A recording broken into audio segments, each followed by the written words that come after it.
Welcome to All Reading Matters, because it does. Episode 2. The first episode was basically an introduction to me, a little bit about my addiction, my passion, my bookshelves, some of my favourite books. Just a very brief overview of me, my world, and why I like books. And hopefully that was some kind of interest to you all. So for this second episode, what I thought I would do is just go through the books that Goodreads said I read in 2024. Just tell you a little bit about the books briefly and tell you what I thought of them. Generally speaking, the books that I read, they tend to be good because I've chosen them to read. I'm unlikely to be recommending something that I didn't enjoy.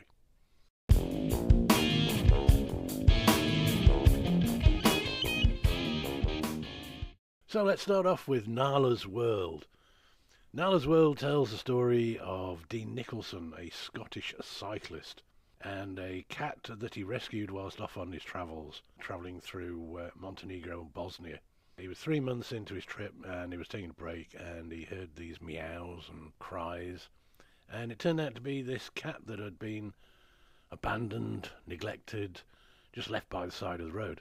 So he takes pity on the cat and feeds it, takes it to a vet, has it checked over, gets it injections, gets its passport, adopts the cat and takes it on his travels in a basket on the front of his bicycle.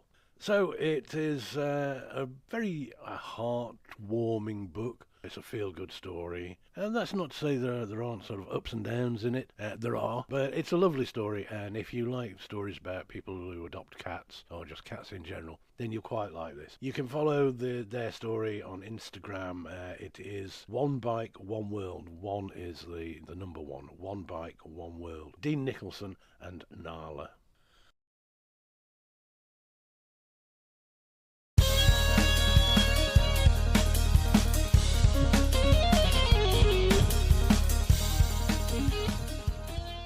Liberace.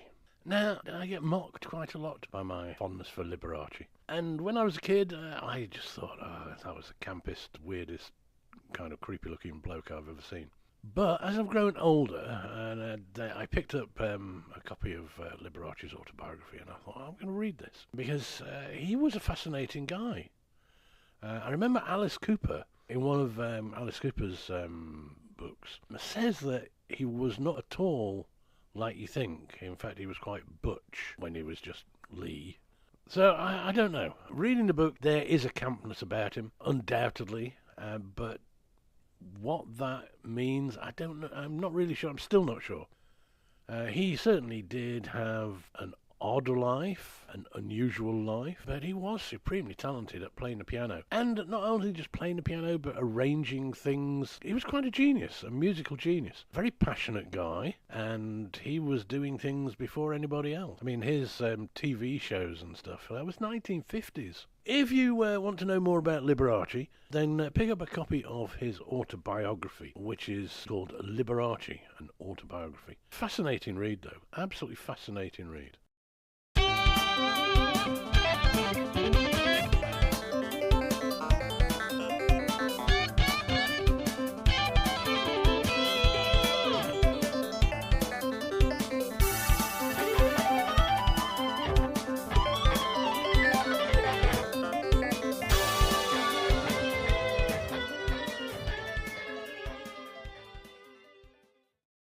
Right, another one I read last year. I'm not entirely sure why I particularly read this book. Jasper Fforde, First Among Sequels. Now, that is actually the 5th book in the Thursday Next series, and I have everything that Jasper Fforde's written. The first book I read by him was The Air Affair, which is the first Thursday Next. If you don't know what Thursday Next and Jasper Fforde is, Jasper writes these books that are set in a world that you recognise, but not quite. So whilst it is sort of today, it is in an alternative universe where books are real in a sense, and Thursday Next in stories, she is a literary detective. She works for Spec Ops. She polices the book world. through her post at Jurisfiction. It's quite a complicated world that Jasper Fforde has created, this sort of book world that is real, where characters come to life, in a sense. But I find it absolutely fascinating. I love his books. And there is a new one due to come out in 2026, the 8th and final instalment in the Thursday Next series, and that's to be called Dark Reading Matter. But first among sequels, that is the 5th book in the series. I probably picked that one up because I'd read all the first 4 several times, and I'd only read book 5 just the once. So it seemed like quite logical that I would pick that one up and read that. And I've more recently, since then, book 6 and book 7 I've read again, which made more sense this time, ahead of the new one coming out next year. I could give you a breakdown of the plot in First Among Sequels, but unless you're a Jasper Fforde fan and you've read the other stuff, it wouldn't really mean a lot to you. So, tell you what I'll do is when I do a podcast on Jasper Fforde and all his books, then we'll cover that then. But for now, it really wouldn't help you if I told you what the plot was. It just wouldn't make any sense.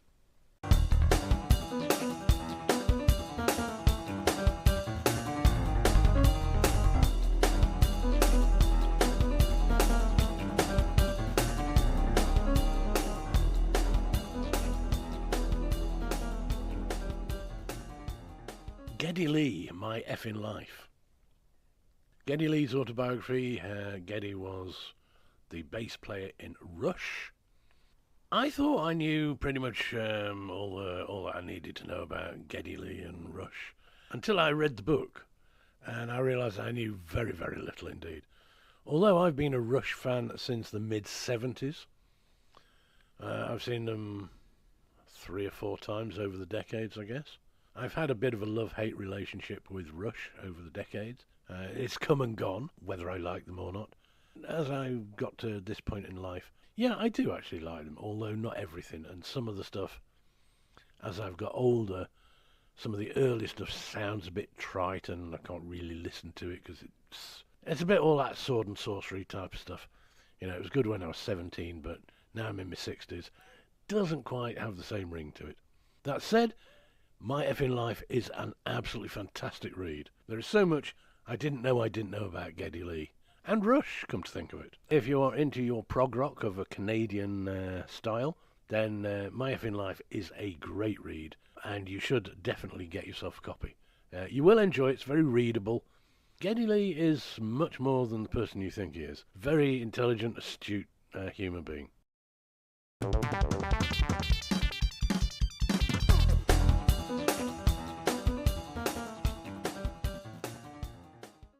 Don Pierce, Cool Hand Luke.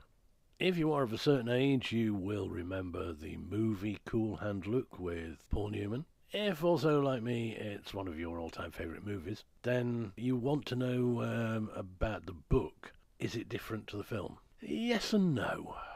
I enjoyed the film, and I enjoyed reading the book. It is the same story, although certain aspects of it are different. But it's well worth a read. It's one of those books that I picked up that I thought, yeah, I've seen the film loads and loads of times. It's about time I sort of read the book that they came from. And that was one of them, Cool Hand Luke, Don Pierce. Like I said, well worth a read.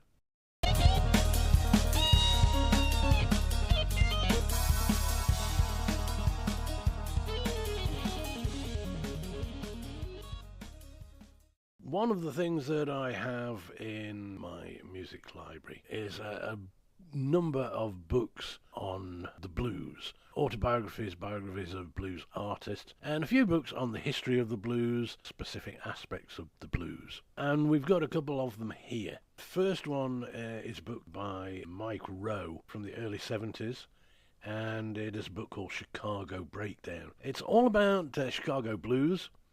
But not only that, it is about how the blues musicians ended up in Chicago, why the Chicago blues became like it did. So you've got the where they came from down south, and the one that some ended up in Chicago, some ended up in New York, some ended up in Kansas City or St. Louis. It all largely depended on which train line people were situated on, as to which train they got on and where they ended up. This is all about the ones that ended up in Chicago. Really good book if you're into your blues history.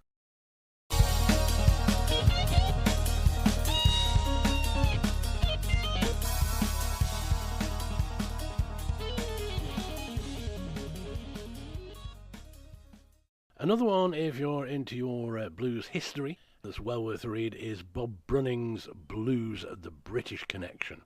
And this is also a book from the early 70s. Bob Brunning was bass player. He was the original bass player in Fleetwood Mac. And he played in a few of the British blues bands in the late 60s, early 70s.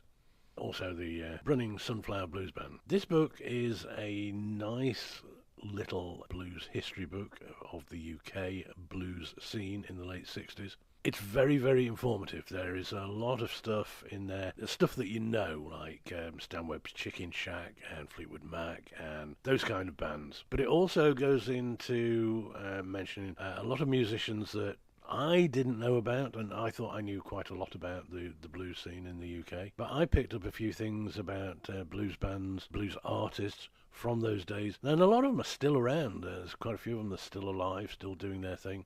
So I found that one in particular. It's a great read, Bob Brunning's Blues, The British Connection. Reading that did put me on to several other books, which I will come to anon.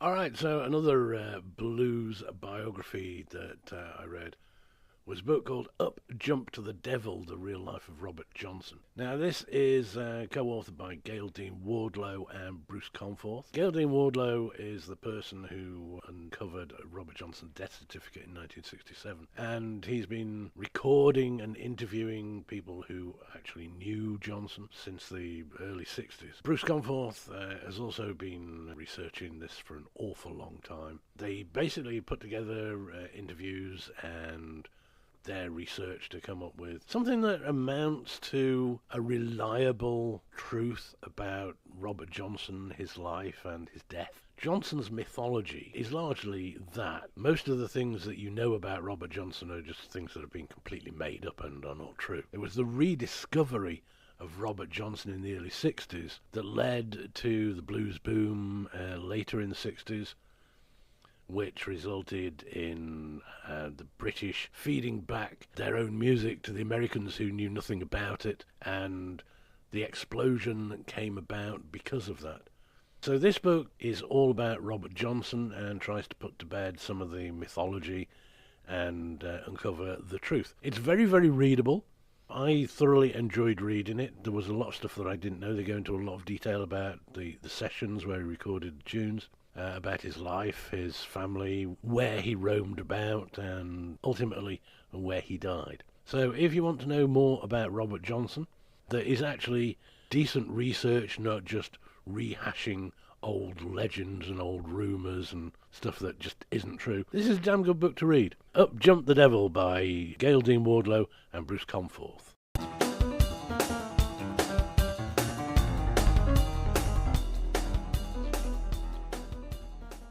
This book is called Architecture of Power by a guy called Robert Shaw. Now, I got onto this because I saw Robert on an interview on YouTube, and he was talking about his book.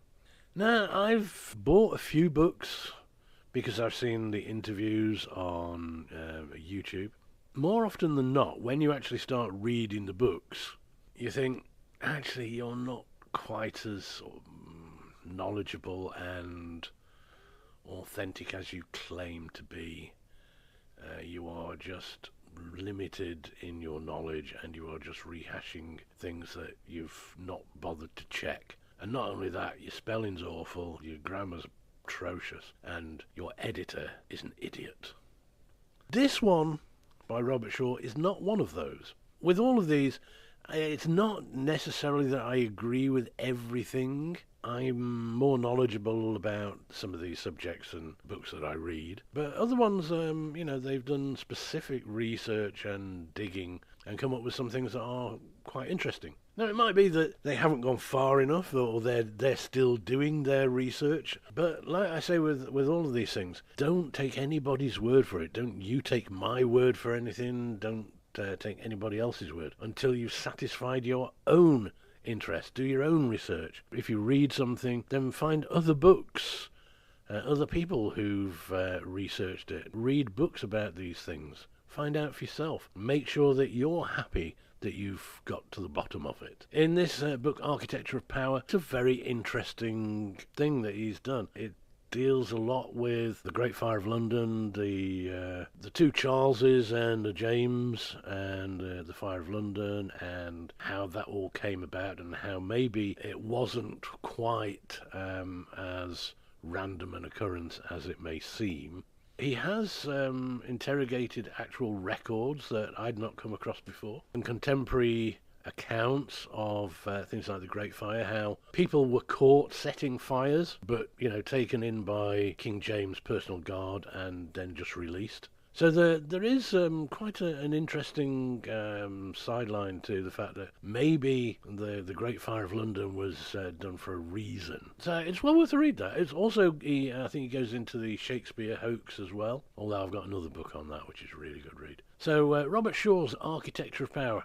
Like I said, if you want to hear his theories about the Great Fire of London and how it may not have been just such an accident, there you go. That's well worth a read. If you want to know more about that, I think I'll probably be covering that a little bit more in a segment I do on some books that are similar.